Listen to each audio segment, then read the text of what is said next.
we have our limit equation, our derivative here. So that's kind of where we start, our base function here. We plug in our function. So our function is xt equals 3t. So we're going to plug that in, and we end up with, since 3 is being multiplied by the t, the t's are in the parentheses, we're going to put the 3 outside. Same thing over here, but we don't have a value for t yet, so we're just going to leave it like that. Now, just by looking at that, the next thing we can do is distribute. So now we're just going to do algebra. So we can distribute that 3. So we get 3t plus 3 delta t minus 3t, all over delta t. Well, what happens to the 3t? Cancels out. So we're left with 3 delta t over delta t, and delta t is just a variable. So what happens there? We just find the change in time. So the delta t cancels out, and you're left with 3. So our instantaneous velocity is just 3.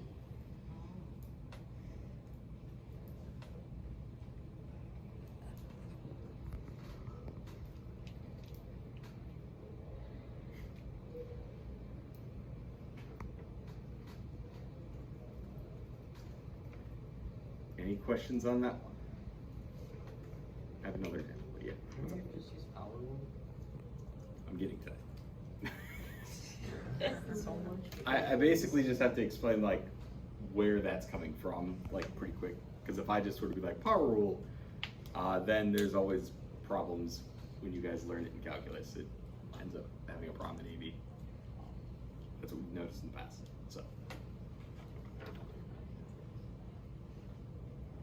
So another example here. Here we have similar situation, but now I'm giving you that the function is 3t squared, and we want to know what the velocity of the object is at 2 seconds.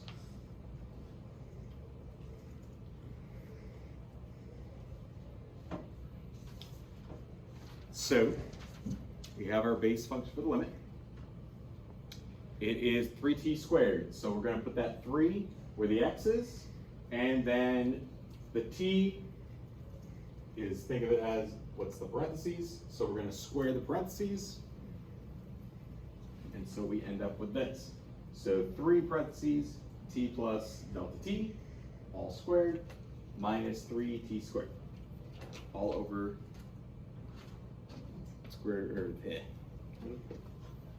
all over delta t. Well, we have something in parentheses that is squared. So that means we need to do everybody's favorite. For that. And so we get 3 parentheses t squared plus 2t times delta t plus delta t squared. And then we can start putting things together, distribute that 3. So it starts getting a little more complicated. Yes, I know it is getting complicated.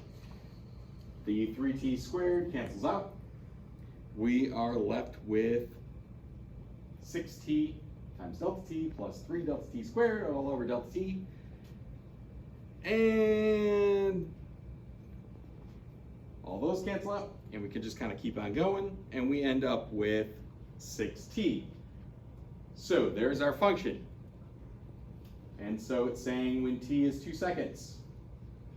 So we plug in 2, 6 times 2? 12. 12. So 12, oops. So 12 meters per second is our velocity at 2 seconds. And that's really fun to do every single time, right?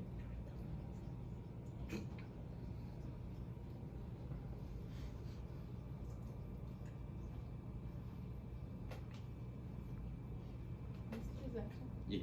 How do you cancel out the delta t?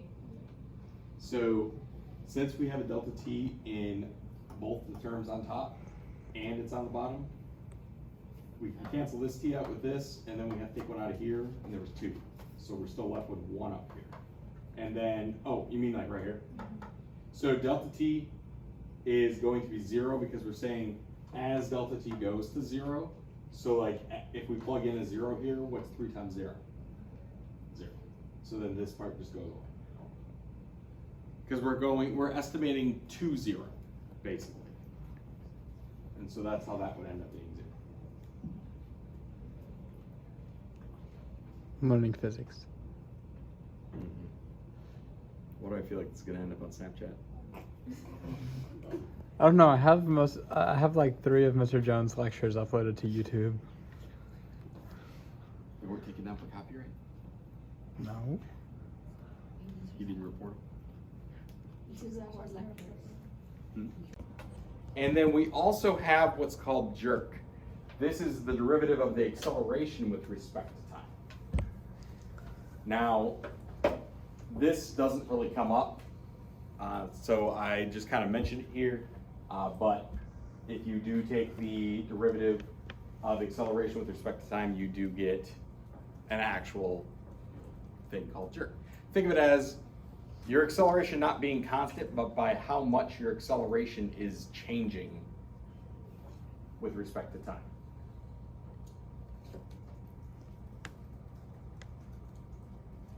So position, velocity, and acceleration are all related to each other because they're all derivatives.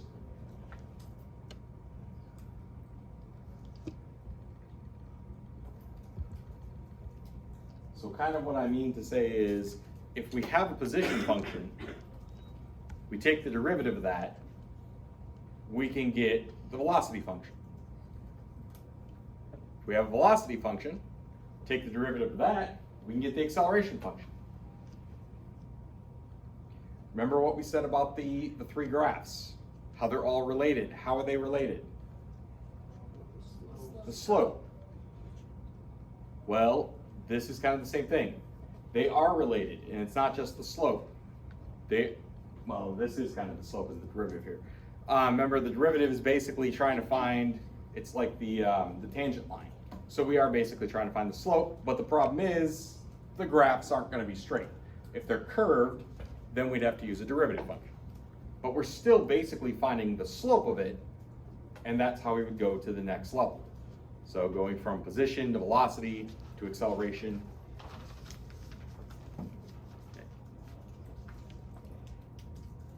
So we could do one derivative going from position to velocity. If we had velocity, we can go from velocity to acceleration, but we can also go from position all the way to acceleration. That would be the second derivative.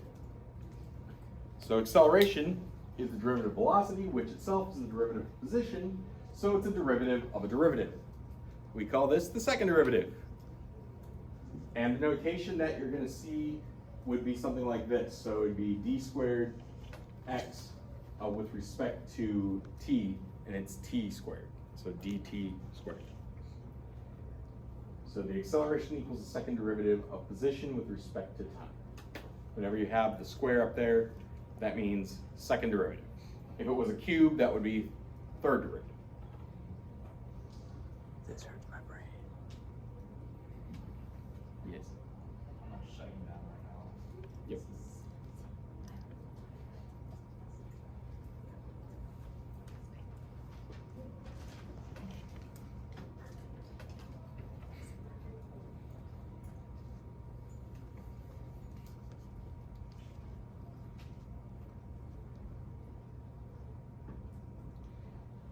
But here's the thing, we really want to do that limit every time, right? Because it's really easy to do. That hurt your brain? Okay. So let's do it the easy way.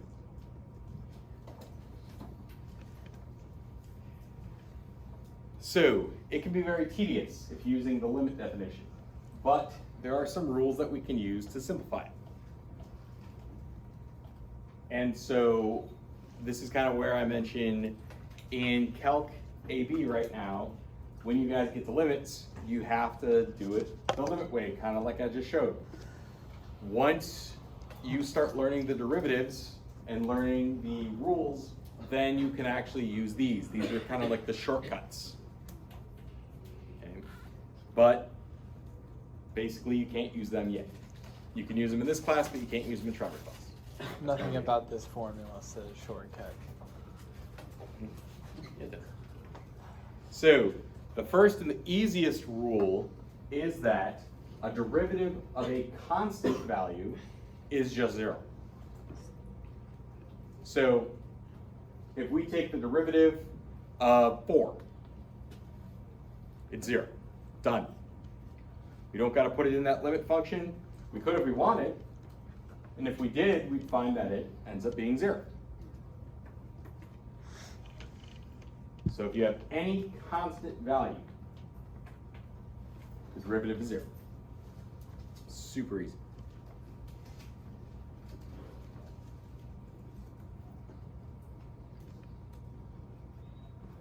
Then we have what's called the power rule. So, big thing, don't let him catch you using this rule until he teaches it.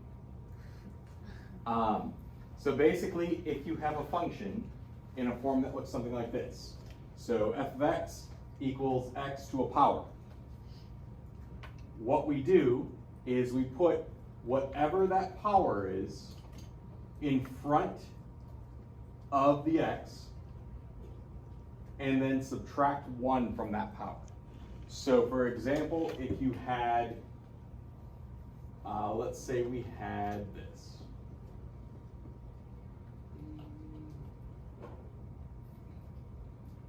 Let's say we had this function.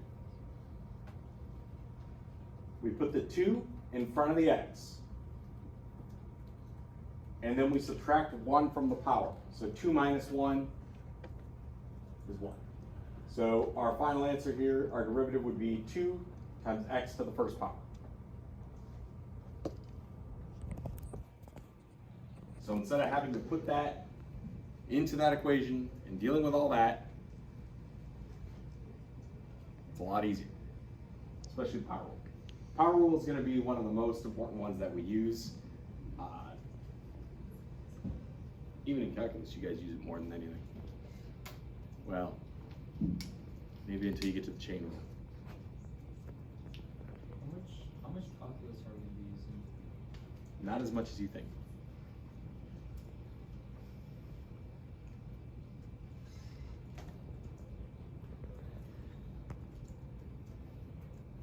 So here's another example. So find the instantaneous acceleration of a particle whose motion is described by Vt equals t to the 4th. So we're gonna bring down that 4 in front of the t and subtract 1 from the power. So what do we end up with? 4t cubed. That's a lot easier than having to plug it into that limit function and deal with all that. Yep. And see, that's the thing, that's the shortcut. That's why Schreiber doesn't want you to know it yet. But I have to teach it to you guys, because we have to fly through it. Okay.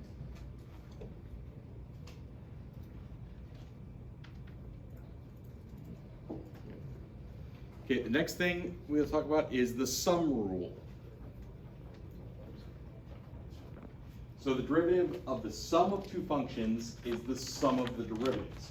So if you have one function plus another function, the derivative of that is going to be the derivative of each individual function added together.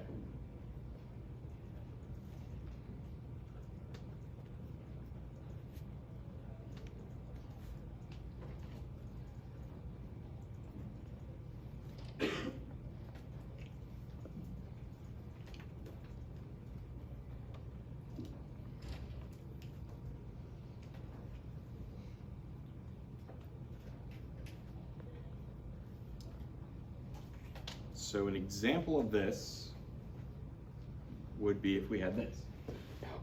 So find the instantaneous velocity of a particle whose motion is described by xt equals 2t squared plus 3t. So we got 2t squared plus 3t. What we're going to do is we're going to separate that. So if we separate it, we're looking for the derivative of 2t squared, and then we're going to add it to the derivative of 3t, and that's to the first. So we bring down that 2. So we multiply the 2 by what's in front of it, so we get 2 times 2, minus 1 from the power. Bring down the 1, but that doesn't do anything. Minus 1 from that. Well, anything to the 0 power is 0. Wait, no. What? 1. So the t to the 0 drops off, and you're just left with 3. So then in the end, you're left with 4t plus 3. This is what I'm going by. Any questions on that one, guys? I'll finish up with the some of the derivative stuff tomorrow. We still got a couple more rules, and then I have a.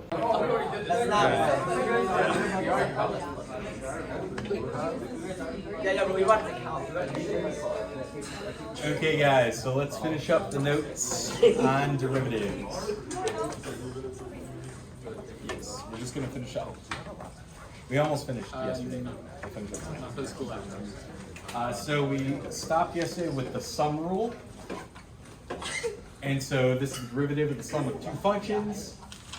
And so the example I had of this, and that's where I left off, was on the example part, was if we had an equation that looked something like this. So we have xt equals 2t squared plus 3t.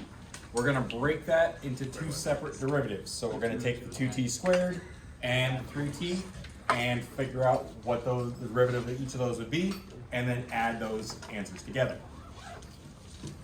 So we split it up, and then we just take the derivative. Well, this is just going to be the power rule, because both of them have powers and nothing fancy.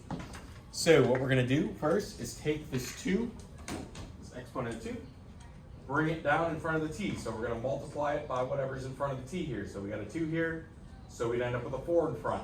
Subtract 1 from the power, so we get 4t to the first. Here we have a 1. Bring down the 1. 1 times 3 is just going to be 3. Subtract 1 from the power, so t to the 0. So what happens to the t? It disappears. It disappears. But does that 3 stay there? Yes, because it's 3 times 1. So we end up with 4t plus 3. That's our final answer. So just take each part, do a derivative on each part, and put it back together. Yeah.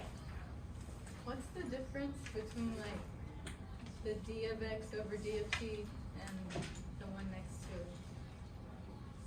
it? Like, Basically, we're saying we're taking the derivative of position with respect to time, and then think of it, you can think of it as like the derivative times x. And this is the same thing, right? We're just moving the x down. So it's like as if you were to say 4x over 2 is the same as saying 4 over 2 times x. So that's all that's saying. And x is our function itself. So that's why we plug this in for that x.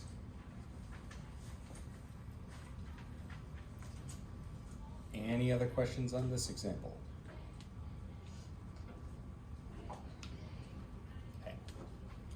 And I've kind of already hinted at it, but I'm just going to specify multiplication by a constant. So if we have something that looks like this, so we're taking the derivative of some function, and it is something like 2x. So there's something in front of it. I kind of already did it in the last example, but there's something in front of it. Basically, we're take the derivative of just the x and then multiply the 2, because the 2 is being multiplied by it. You could leave it in, that's usually what I end up doing. So when we have something like this, derivative of 5t squared, Well, we can worry about the 5 later. I usually just keep it myself. Makes it a little bit easier. Less steps, I think. So 5t squared. So we bring down the 2. Officially, how you would do it is say you bring down the 2 in front of the t, subtract 1 from the power, and the 5 is still out here. We'll worry about that later. And now we multiply the 5. So you could do it that way, or we could say bring down the 2, 2 times 5 already, gives you that 10, and then we're already done. So I kind of have it set up.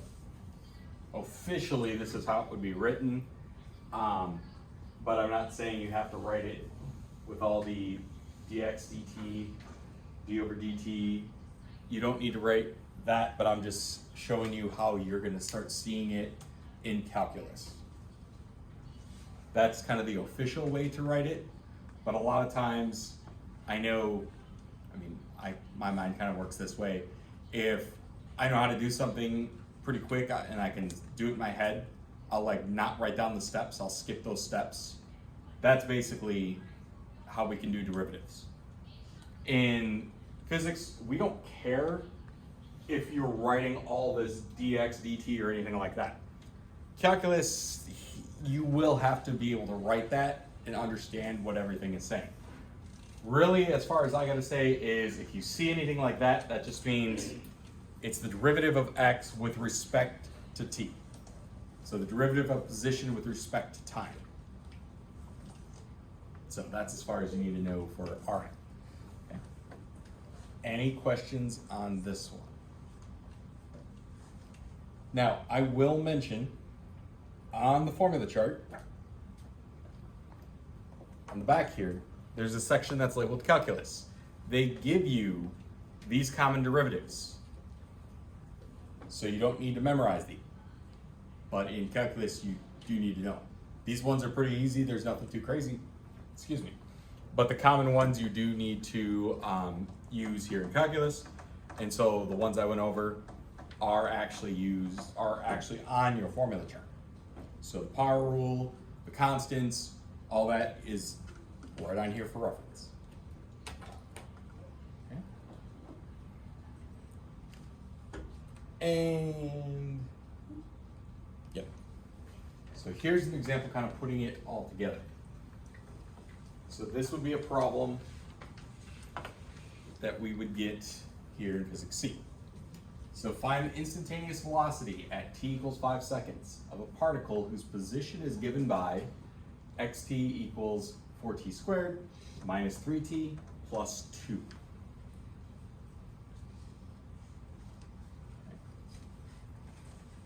So we can break it into multiple parts. So we're going to take the derivative of the 4t squared, take the derivative of the negative 3t, and take the derivative of the 2. So separate it into those 3 parts. So officially it would look something like this. All I did was break it in each part. How it would officially be written in calculus would be like that. But, okay. Now, 4t squared, that's going to be power rule. So bring the 2 down, multiply by the 4, subtract 1 from the power. What does that give us? 8t. So we get 8t here. Here, what's the exponent on the t? 1. A 1. So we bring the 1 down, subtract 1 from the power. What is the derivative going to be on this one? Just negative 3. And what's the derivative for a constant? 0. 0. Put all these together, so it's going to be 8t minus 3 plus 0. So that means our function is going to be what? 8t minus 3. 8t minus 3. And we're looking for velocity, so this actually changes from position to vt. So now, if we were to graph this function, as a position time graph. And then if we graph the velocity function, we'll notice that the slope, remember the slope of a position function is the velocity. But velocity is not constant. So that's what makes it kind of difficult. That's why we got to use calculus.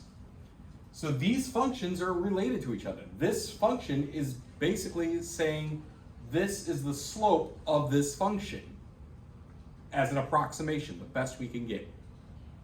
Question?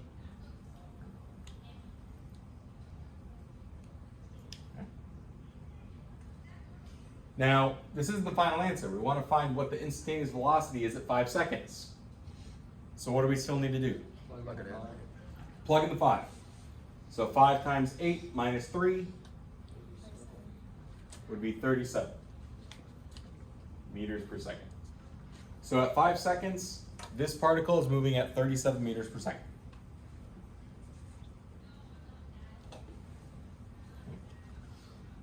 Any questions on that, guys? I can kind of tell those who have already been through calculus are just like, really? Everybody else is like, what? Okay, so, wait, I think I got one more. Yep. So these are basically just the basics. You're gonna cover a lot more in Calc AV, and so Schriber is gonna talk about those, but that is the only functions that we need to worry about, is being able to do power rule, constants, and being able to like split it and do the multi-derivatives. That's as far as we need to go. Those are in calculus. No, we don't have to do chain rule or anything like that. And those who don't know what that is, you'll be happy when you find out what it is. I still have PTSD from chain rule sometimes. Anyway. So, what I have for you guys for today is in OneNote, I did put in kind of a derivatives practice. So it's kind of just derivatives in general, but the last 2 questions are similar to the last example I just gave.